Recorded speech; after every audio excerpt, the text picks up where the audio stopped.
হজরত আজরাইলকে বোকা বানিয়ে কিভাবে জান্নাত ঘুরে এসেছিলেন হজরত ইদ্রিস আলাইহিস সালাম, তা আপনাদের জানাবো। তা জানতে আমাদের চ্যানেলটি সাবস্ক্রাইব করে সঙ্গে থাকুন।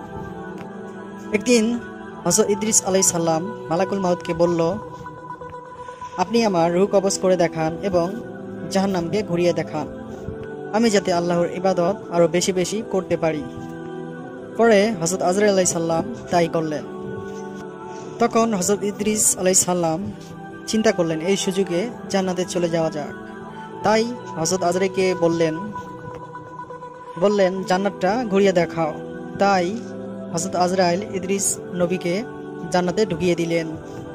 কিছুক্ষণ আজরাইল বলল, এবার চলুন।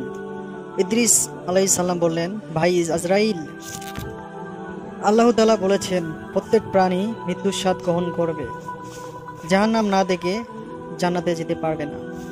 তো আমি মৃত্যুর স্বাদ গ্রহণ করেছি, জান্নাতও দেখেছি, জাহান্নামও দেখেছি।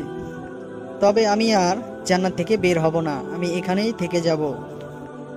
এরপর হযরত আজরাইল আস্তে আস্তে এখান থেকে চলে যান। সুবহানাল্লাহ। আশা করি ইসলামিক ভিডিও ভালোবেসে থাকলে আমাদের আলোর পথ চ্যানেলটি সাবস্ক্রাইব করবেন, সঙ্গে থাকবেন। ভিডিওটি লাইক, শেয়ার করতে ভুলবেন না। কমেন্টে জানাবেন ভিডিওটি কেমন লাগলো। আল্লাহ হাফেজ।